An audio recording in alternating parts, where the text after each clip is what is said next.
The story takes us back to a quiet suburban area in Denver in the year 1978. It's a small town where everyone knows each other, where kids ride their bikes freely through the streets. But lately, a dark fear has taken hold. The film opens with a young boy happily pedaling down the road when a black van suddenly stops beside him. And before he can react, he's gone, vanished without a sound. The people in town whisper the same name in fear: the Grabber, a masked man who's been abducting children one by one, leaving no trace behind. In this very town lives a boy named Finny Blake. He's quiet, kind, and keeps mostly to himself. Finny lives with his younger sister, Gwen, and their father, a man broken by loss and alcohol. Their mother has passed away, and their father's grief has turned into anger. When he drinks, he lashes out, and both Finny and Gwen suffer under his temper. At school, things aren't much better. Finny often finds himself bullied by older kids who see him as an easy target. One afternoon, when a group of boys corner him, someone steps in. Robin, one of Finny's classmates. Robin is tough, confident, and known for his ability to fight. He tells the bullies to back off, warning them that if they ever touch Finny again, they'll answer to him. The bullies quickly back down.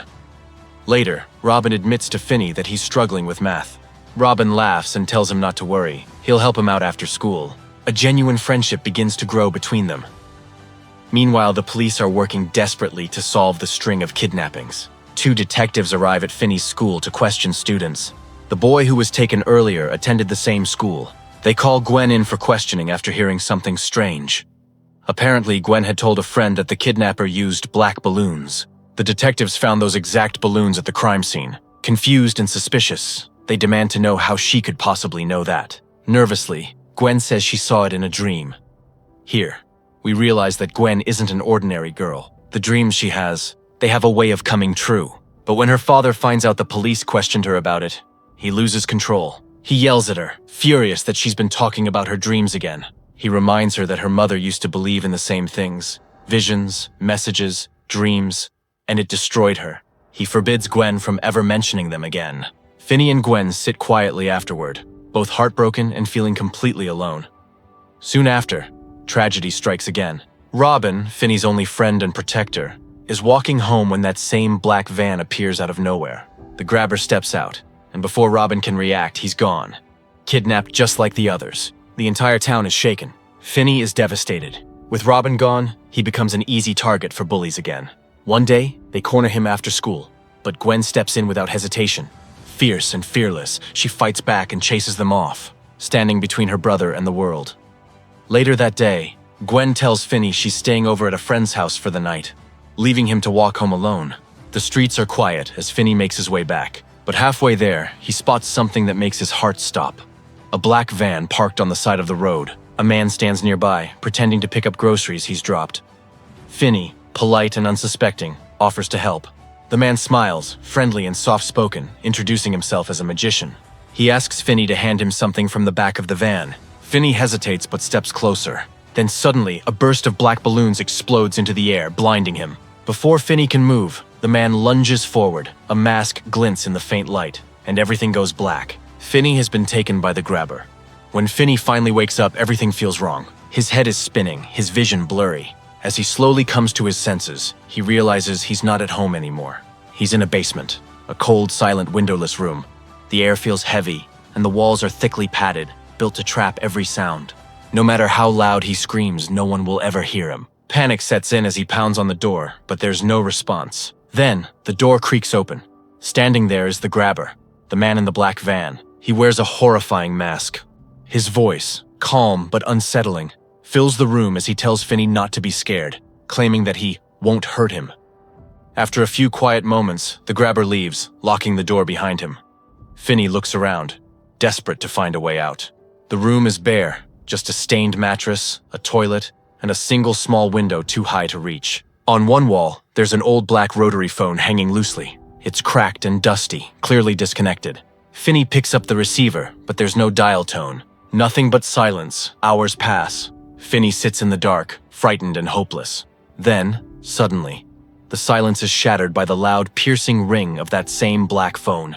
Finny freezes. The sound echoes through the basement, completely out of place. Trembling, he walks toward it, but before he can answer, the ringing stops. Moments later, the door swings open again. The grabber steps inside, his voice curious this time. He asks Finny if the phone just rang. Finny doesn't answer. The grabber smiles faintly and says he's heard it ring before too, a long time ago. It's just static in the line, he says, brushing it off as nothing more than an electrical glitch, but his eyes betray a flicker of unease before he leaves again, locking Finny inside. A few minutes later, the phone rings again. This time, Finny doesn't hesitate. He grabs the receiver and slowly lifts it to his ear. What he hears makes his blood run cold. A voice. A boy's voice. Faint, distant but unmistakably real. The boy introduces himself as Bruce, the same boy who was kidnapped first, the one whose disappearance started it all. Bruce tells Finny he doesn't have much time. He says there's a loose tile in the floor, and if Finny can lift it, there's dirt underneath where he can dig his way out. His voice fades in and out, but Finny can hear the desperation and the hope in his words. When the call ends, Finny checks the floor and finds the tile exactly where Bruce said it would be. As he pries it open, he can hardly believe what's happening. The phone isn't even connected, yet somehow he's hearing voices through it. Realizing he has nothing else to lose, Finny starts digging. Slowly, quietly, he scoops away handfuls of dirt, hiding it by flushing small amounts down the toilet. It's exhausting work, but it gives him something he hasn't had since being taken: a little bit of hope. Outside, Gwen is having dreams again.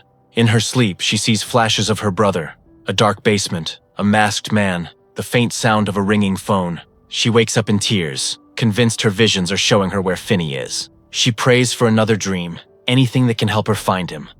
Back in the basement, the grabber returns with food. But this time, when he leaves, he doesn't close the door completely. The crack of light from the hallway shines like a way out. Finny stares at it, heart pounding. He could run. Maybe this is his chance. But before he takes a step, the black phone rings again.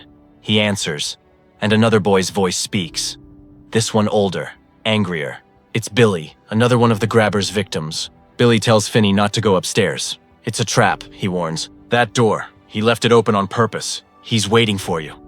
Finny looks toward the stairs and imagines the grabber sitting there in the dark, mask on, waiting for him to run. He slowly steps back, and then, for the first time, he sees them. Faint, ghostly outlines of the boys who came before him.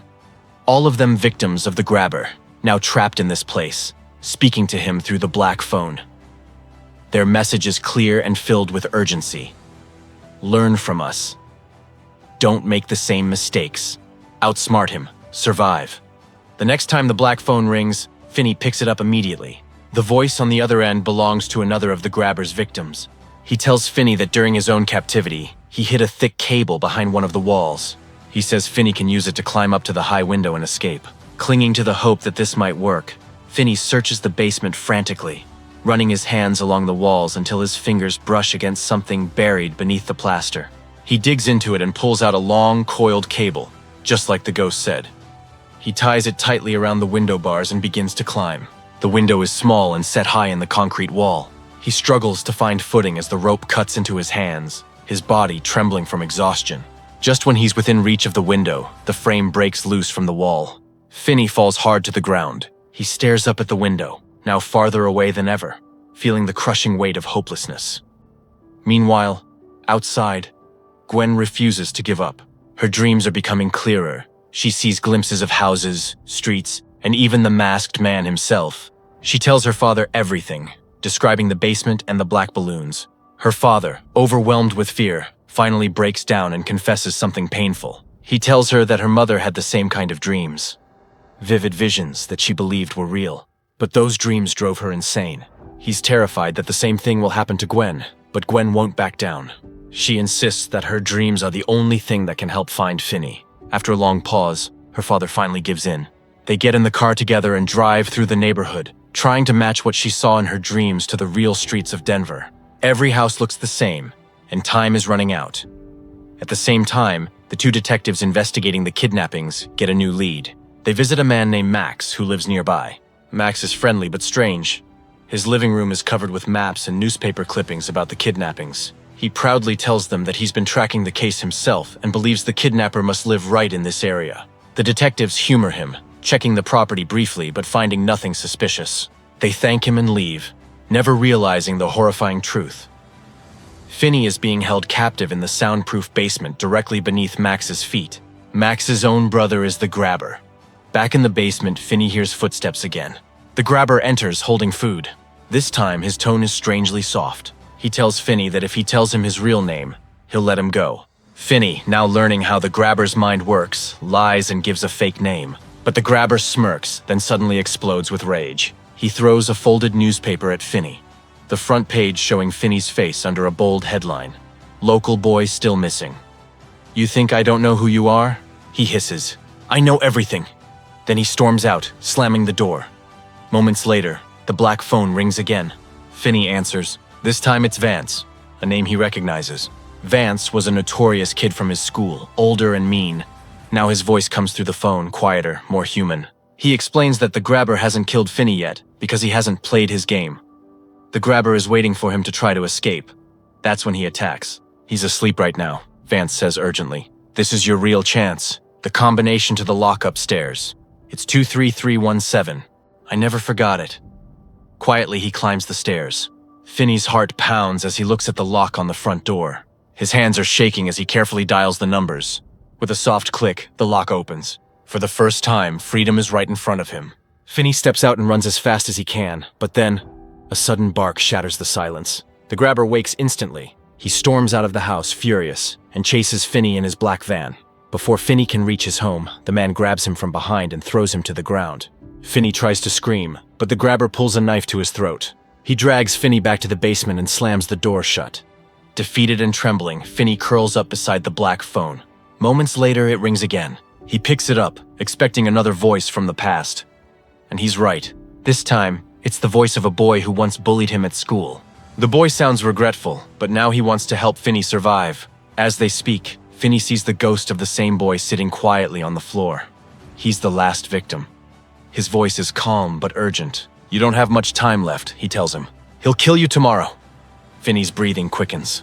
The boy continues, there's only one way left. Don't go through the door. Go through the wall. He explains that the wall next to him is weak, and behind it lies another room. One that contains a large, empty freezer. That's your way out.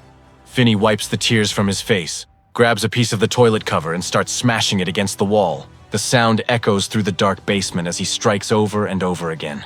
But he keeps going, because now there's no turning back. This is his last chance to escape the grabber, or die trying. Finny smashes through the weakened basement wall. He finds himself in an adjacent room, just as described, but his hope is instantly crushed. The large freezer he was told about is locked shut from outside. Finny is completely broken. He feels that this is the end, and that the grabber will finally kill him. But in his darkest moment, the black phone rings one last time. When Finny picks up the receiver, he hears the most familiar voice of all. It is his best friend, Robin. We see Robin's ghost, strong and determined as he was in life. Robin tells Finny not to give up. He tells him he has to fight. He gives Finny a final, clever plan. He instructs him to stuff the phone's receiver with dirt from the hole, making it heavy enough to use as a weapon. While Finny prepares for his last stand, his sister Gwen is also on the move. She has another powerful dream, and this time, she sees one of the missing boys in a number, 7741, but she doesn't know exactly what the number means. She gets on her bicycle and rides through the neighborhood, desperately searching for any house that matches her earlier vision. Suddenly, the ghosts of the 5 murdered boys appear in the street before her. They aren't threatening. They're there to guide her. Shocked by their appearance, Gwen falls off her bike. When she looks up, her eyes lock onto the house number right behind them, 7741. It's the exact house from her dream. She rushes home and immediately tells the detectives what she has found. At the same time, the grabber's brother Max becomes suspicious. He goes down to the basement to investigate for himself. He sees Finny through the broken wall, but before he can rescue the boy, the grabber attacks from behind, killing his own brother to protect his secret. The grabber then ties his aggressive dog to the door and enters the basement to finally finish off Finny. A brutal fight for survival begins. Finny is weaker, but he is smarter now. He uses the knowledge of the basement from all the ghosts. He lures the grabber into falling into the very hole he dug for his escape. As the grabber lies stunned in the pit, Finny uses the phone cable to strangle him, killing the man who terrorized so many. But his escape is not over. The vicious dog is still guarding the door. Thinking quickly, Finny finds a piece of meat and throws it, distracting the dog just long enough to run past. He knows the combination to the final lock from Vance's ghost. He dials the numbers, bursts through the door, and stumbles out into the bright, open air, free at last. Outside, police cars are swarming the property. The detectives, led by Gwen's vision, have discovered the horrifying truth in the basement across the street. The bodies of all the missing boys. The grabber used one house for his prison and the other as a graveyard. In the end, Finny and Gwen's father, overwhelmed with guilt and relief, apologizes to his children and promises to be a better man. The next day, Finny returns to school. He is not the same shy boy who was easily bullied. He walks with a new confidence. Everyone stares at him, not with pity, but with awe. He is the boy who survived the grabber. He is the boy who fought back and won. The film ends by showing that even in the face of immense terror, courage can lead to victory. This movie, The Black Phone, was released in 2021 and holds a rating of 6.9 on IMDb. We hope you enjoyed this story. Please like this video and subscribe to this channel, and I'll see you in the next one.